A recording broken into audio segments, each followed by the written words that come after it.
الحمد لله الذي أنعمنا وأكرمنا بحبه وطاعته، والحمد لله الذي أنعمنا وأكرمنا بحب حبيبه وطاعته، والحمد لله الذي أنعمنا وأكرمنا بحب أهل بيته ومودته، والحمد لله الذي جعل الحسين سيد شباب أهل الجنة، والصلاة والسلام على جد الحسن والحسين وعلى آله وصحبه أجمعين. قال الله تبارك وتعالى في محكم آياته: أعوذ بالله من الشيطان الرجيم، بسم الله الرحمن الرحيم. فرحين بما آتاهم الله من فضله ويستبشرون بالذين لم يلحقوا بهم من خلفهم ألا خوف عليهم ولا هم يحزنون. صدق اللہ العظیم. لائق صد احترام معزز و محترم علماء ذی وقار، منہاج یورپین کونسل کے ذمہ داران، عہدیداران، منہاج القرآن انٹرنیشنل ڈنمارک کے صدر محترم کیسر زبیر نجیب صاحب، منہاج القرآن انٹرنیشنل ڈنمارک کے جملہ فورم کے ذمہ داران، عہدیداران، بالخصوص منہاج القرآن انٹرنیشنل نارتھ ویسٹ کی انتظامیہ کہ جنہوں نے آج ذکر حسین کی اس عظیم الشان بزم کو سجا کر ہمارے لیے ایمان کی تقویت کا اور روح کی تازگی کا ذریعہ فراہم کیا. میں منہاج القرآن نارتھ ویسٹ کی پوری انتظامیہ کو بشمول سکالرز قرہ حضرات آج کے اس منظم، باوقار، روحانی، عظیم الشان، دلوں روحوں کی پاکیزگی والے روحانی پروگرام کے انعقاد پر صمیم قلب سے مبارکباد پیش کرتا ہوں. دوسری مبارکباد اس لوکل انتظامیہ کے لیے کہ انہوں نے آج اس روایت کو زندہ کیا کہ جس کو آقا علیہ السلام نے جب مدینہ پاک میں ہجرت فرمائی تو دیکھا کہ یہود احباب نے روزہ رکھا 10 محرم کا. تاجدار کائنات نے پوچھا کہ یہ کس وجہ سے روزہ رکھا ہے، تو انہوں نے کہا کہ اس روز موسیٰ علیہ السلام کی قوم کو فرعون کے ظلم سے نجات عطا کی گئی، تو موسیٰ علیہ السلام اور ان کی قوم نے شکر کے طور پر آج روزہ رکھا ہے. تو تاجدار کائنات نے فرمایا میرے امتیوں جان لو، میرے موسیٰ بھائی کے امتیوں کو جان لو کہ موسیٰ کی سنت کا زیادہ حقدار میں ہوں کہ اپنے بھائی موسیٰ کی سنت کو زندہ کروں. روزہ رکھ کر موسیٰ علیہ السلام کی اس سنت کو زندہ کیا. میں انتظامیہ کو بھی مبارکباد پیش کرتا ہوں.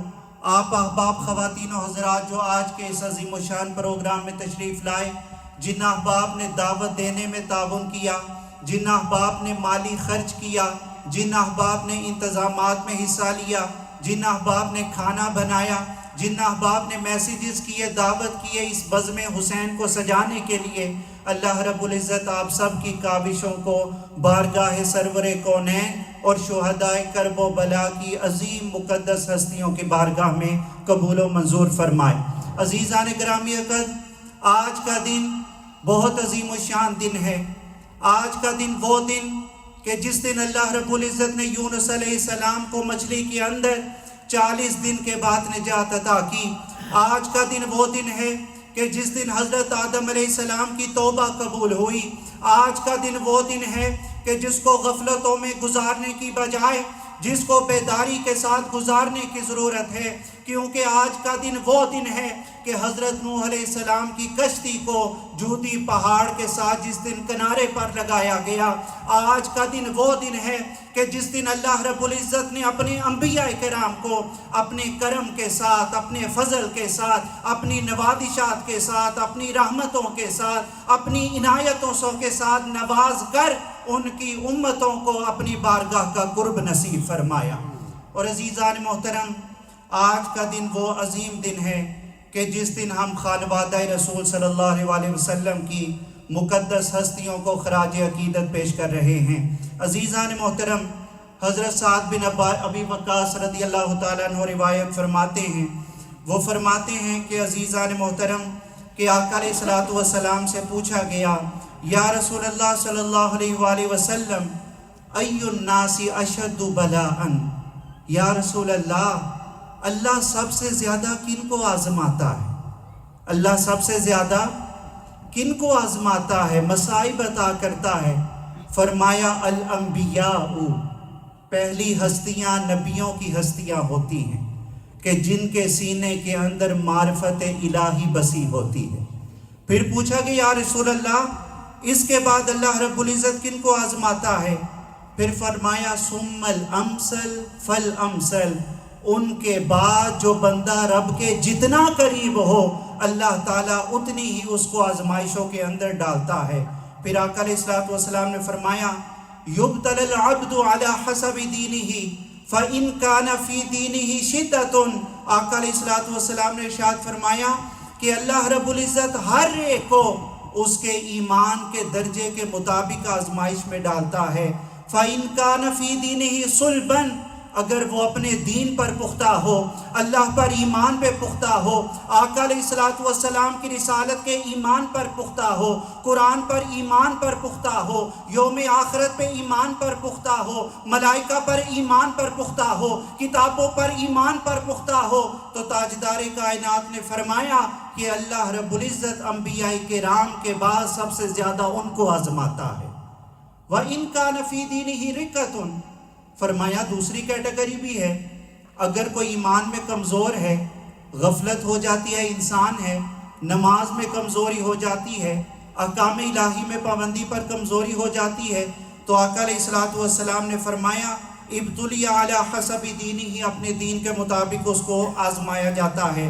پھر فرمایا فما یبرح البلاء علی العبد حتی یترکہ علی الارض یمشی علی الارض وَكَانَ مَا عَلَيْهِ خَطِيَّتِهِ، تاجدار کائنات نے فرمایا کہ جب کسی پر آزمائشوں کا نزول ہوتا ہے اللہ رب العزت اس وقت تک اس کو آزماتا رہتا ہے، مصائب کی بھٹی میں ڈالتا رہتا ہے، اپنی محبت کی پہچان میں ڈالتا رہتا ہے کہ جب تک رب کائنات اس کے سارے گناہوں کو معاف فرما کر اپنا محبوب بندہ بنا کر زمین پر نہ چلا دے، اس کے گناہوں کو معاف کر دیا جاتا ہے۔ عزیزان گرامی عقل، سب سے زیادہ آزمائشیں انبیاء کرام پر اتری۔ تاجدار کائنات نے فرمایا انبیاء کرام میں بھی سب سے زیادہ آزمائشیں مجھ پر اتری۔ تاجدار کائنات کی آزمائشیں کیا تھی؟ عزیزان محترم، اللہ رب العزت نے آپ کو 3 شہزادے عطا فرمائے، مگر وہ بلوغت تک پہنچنے سے پہلے ہی اس دنیا فانی سے رخصت ہو گئے۔ اللہ رب العزت نے آپ کو سب سے پہلے حضرت قاسم عطا فرمائے، جن کی نسبت سے آپ کی کنیت ابو القاسم ہے، مگر حضرت قاسم رحمت اللہ تعالی علیہ الصلوۃ والسلام آپ کی وفات جو ہے رضاعت یعنی 2 سال رضاعت کے ہوتے ہیں، ماں جب دودھ پلاتی ہے بچے کو، آپ کا وصال مبارک 2 سال سے پہلے ہی ہو گیا۔ پھر اس کے بعد اللہ رب العزت نے آپ کو حضرت طیب علیہ السلام عطا فرمائے، جن کا نام حضرت طاہر بھی آتا ہے، مگر وہ بھی اپنی بلوغت کو پہنچنے سے پہلے اس دنیا فانی سے رخصت ہو گئے۔ یہ دونوں شہزادے آپ کے حضرت سیدہ خدیجہ الکبریٰ رضی اللہ تعالیٰ عنہ کے بطن اقدس سے ہیں۔ پھر عزیزان محترم، آقا علیہ الصلوۃ والسلام نے مدینہ المنورہ ہجرت فرمائی، آپ کا نکاح حضرت ماریہ قبطیہ کے ساتھ ہوتا ہے۔ اللہ رب العزت آپ کو حضرت ابراہیم علیہ السلام کی نعمت عطا فرماتا ہے، مگر وہ بھی بلوغت تک پہنچنے سے پہلے اس دنیا فانی سے رخصت ہو جاتے ہیں۔ تو بولنے والوں نے کہا، عربی کے اندر ایک لفظ یوز ہوتا ہے الابتر، سورۃ الکوثر کے اندر آیا الابتر، عربی کے اندر الابتر کہا جاتا ہے جس کا آگے کوئی وارث نہ ہو، جس کی نسل منقطع ہو جائے، جس کا پیغام آگے نہ پہنچ سکے، جس کی وراثت آگے نہ چل سکے، تو لوگوں نے ابتر کہا۔ تو رب کائنات نے فرمایا اے حبیب مکرم تو پریشان نہ کر، فلا یحزنک قولہم، ان کا قول تجھے غمگین نہ کر دے، ان کا قول تجھے غمخوار نہ کر دے، ان کا قول تجھے حزن میں ڈال دے۔ اے حبیب مکرم تجھے میں حسن و حسین عطا کروں گا، تجھے میں فاطمہ کے لال عطا کروں گا۔ اللہ رب العزت نے سورۃ الکوثر کا نزول فرما دیا۔ کوثر کا مفسرین کرام کہتے ہیں یہ جو سورہ مبارکہ ہے 2 مرتبہ نازل ہوئی۔ کوثر کا مطلب ہے کثرت عطا کرنا۔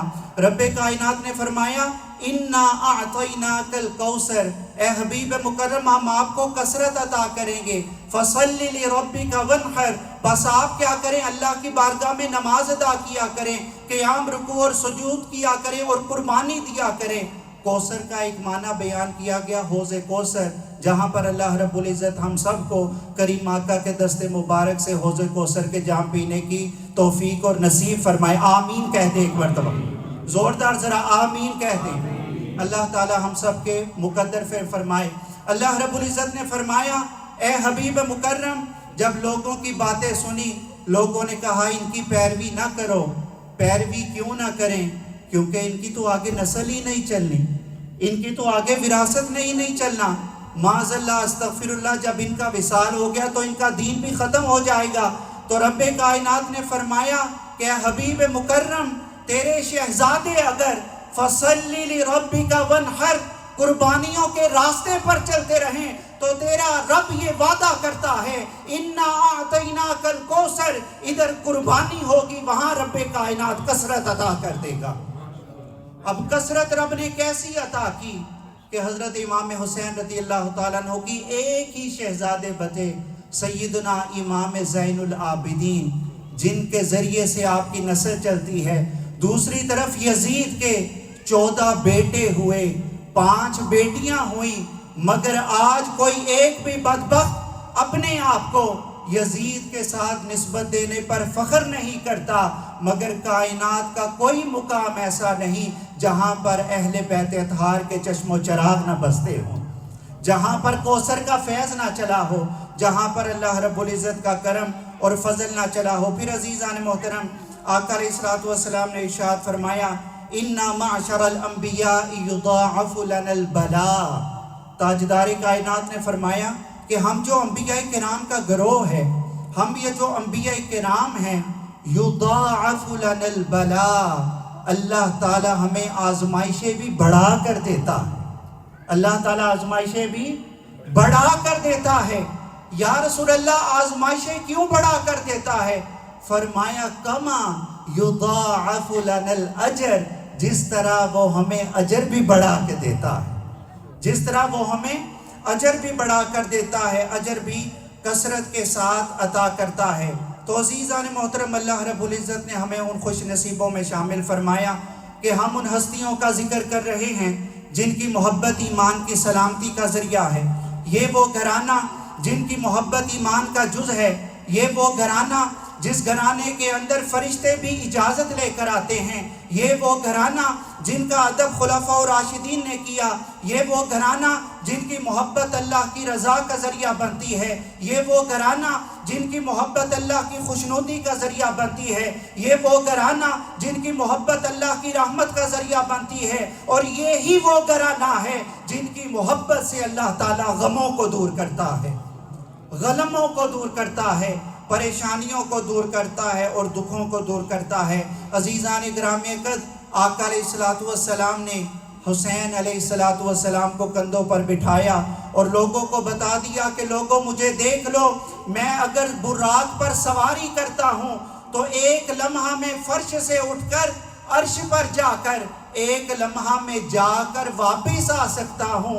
اس حسین کی رفتار کا اندازہ کرو جو کہ اپنے نانا مصطفیٰ کے کندھوں پر سوار ہے۔ لوگوں نے کہا کہ دیکھو سواری کیسی ہے، تاجدار کائنات نے فرمایا سواری کو تکتے ہو، یہ تو دیکھو سوار کیسا ہے۔ ایک روز آقا علیہ الصلوۃ والسلام سیدہ فاطمہ الزہرا سلام اللہ علیہا کے کاشان انور کے اندر تشریف لائے۔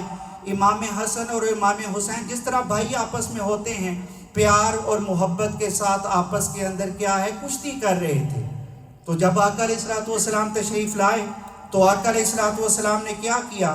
آقا علیہ الصلوۃ والسلام آ کر حضرت امام حسین رضی اللہ تعالیٰ عنہ کی مدد فرمانے لگے۔ جب سیدہ فاطمہ الزہرا سلام اللہ علیہا نے دیکھا کہ آقا علیہ السلام امام حسن کی مدد فرما رہے ہیں، جب سیدہ فاطمہ الزہرا سلام اللہ علیہا نے یہ حال دیکھا، پوچھا یا رسول اللہ بابا جان آپ حسن کی مدد کیوں فرما رہے ہیں؟ تو اس وقت آقا علیہ السلام نے فرمایا فاطمہ جب میں تیرے گھر میں داخل ہوا تھا تو میں نے جبریل امی کو دیکھا، وہ حسین کی مدد کر رہا ہے، وہ حسین کی مدد کر رہا ہے۔ بچپن کے اندر یہ حال، یہ نوازشات، یہ کرم اور اللہ رب العزت کی عطائیں۔ عزیزان محترم وقت مختصر ہے، ماشاءاللہ محترم ہمارے حمزہ یوسف صاحب نے بہت اچھا احاطہ کیا، پھر اس کے بعد محترم علامہ فیض رسول صاحب نے بڑی اچھی گفتگو کو جہتوں کے حوالے سے کی۔ عزیزان محترم وقت میسر ہے، جتنا پھر ذہن میں آ رہا ہے چند چیزیں آپ کے سامنے پھر عرض کر رہا ہوں۔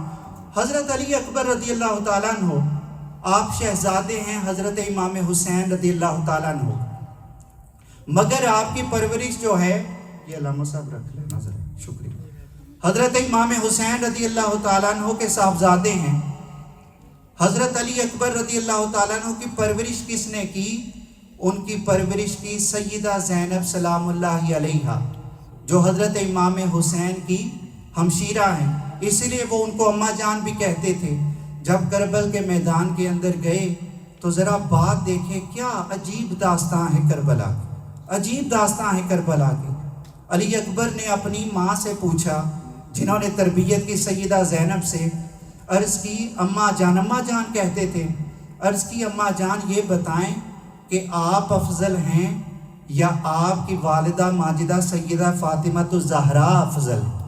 ملک صاحب آپ افضل ہیں یا آپ کی والدہ ماجدہ سیدہ فاطمہ الزہرا سلام اللہ علیہا افضل ہیں؟ تو سیدہ زینب نے فرمایا یقیناً میری ماں افضل ہے، وہ سیدۃ النساء اہل الجنہ ہے، وہ افضل ہے۔ تو ذرا جواب سنیے، حضرت علی اکبر رضی اللہ تعالیٰ عنہ محبت اور وارفتگی کے اندر اپنی ماں سے کہتے ہیں اماں جان پھر اپنے اس بیٹے کو فاطمہ کے بیٹے حسین پر قربان کر دیں، فاطمہ کے بیٹے حسین پر قربان کر دیں۔ علی اکبر کون؟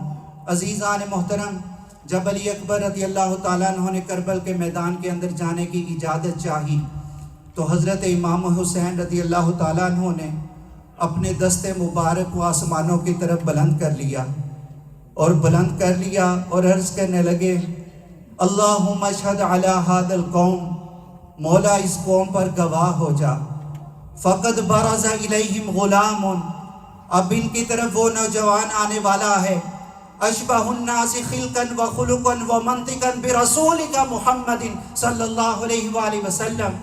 علی اکبر کون ہے جو اپنی شبیہ کے اندر، اپنی گفتگو کے اندر شبیہ مصطفیٰ ہے، جس کو دیکھے تو مصطفیٰ کی یاد آتی ہے، جو بولے تو مصطفیٰ کی گفتار یاد آتی ہے، جو چلے تو مصطفیٰ کا چلنا یاد آتا ہے، جو بیٹھے تو مصطفیٰ کا بیٹھنا یاد آتا ہے، جو بولے تو مصطفیٰ کا بولنا یاد آتا ہے۔